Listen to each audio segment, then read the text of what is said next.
यद्यपि देश की अधिकांश नेता आरंभ में वकील ही थे, तो भी सामान्य जनता की दृष्टि में ये पेशा कभी प्रशंसनीय और श्रद्धापद नहीं समझा गया। पर दास बाबू ने श्री अरविंद के अभियोग में स्वार्थ त्याग की हद करके ये दिखला दिया कि यदि मनुष्य के हृदय में सच्ची परोपकार भावना हो तो वह प्रत्येक अवस्था में तदनुसार आचरण कर सकता है। पंडित श्री राम शर्माचार्य। यदि हम धर्म और अध्यात्म को अपने व्यक्तिगत और सामाजिक जीवन की आधारशिला बना सकते हैं, तो निसंदेह हमारी दुर्दशा जल्द ही समाप्त हो सकती है।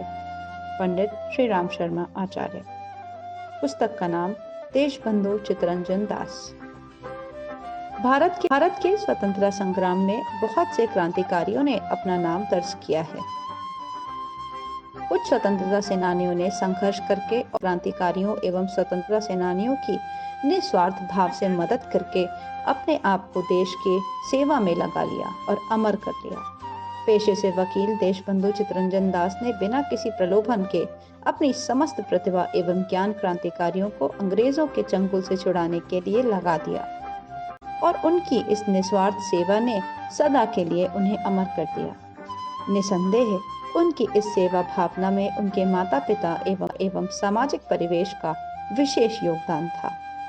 आपके समक्ष प्रस्तुत है एक लघु पुस्तक जिससे हमें देशबंधु चित्तरंजन दास के जीवन दर्शन का ज्ञान होता है एवं यह प्रेरणा प्राप्त होती है कि जिस प्रकार प्रत्येक प्रकार की विपरीत परिस्थितियों में भी चित्तरंजन दास जी ने संघर्ष करना नहीं छोड़ा, उसी प्रकार हमें भी अपनी परिस्थितियों से संघर्ष करना चाहिए।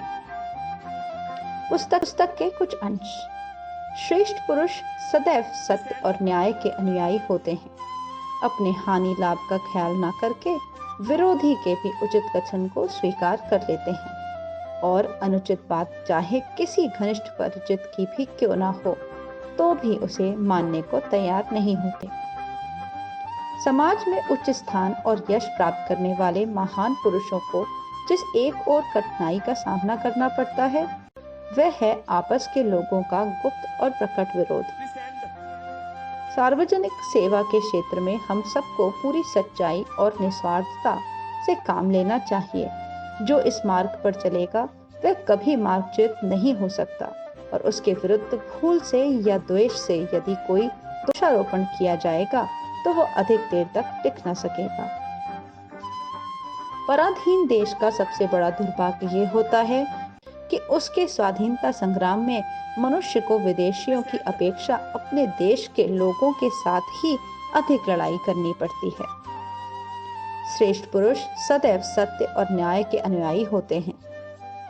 अगर हमारा उद्देश्य शुभ है तो हमको परिणामों से भयभीत नहीं होना। पुस्तक के कुछ बिंदु। त्याग और परोपकार का जन्मजात गुण।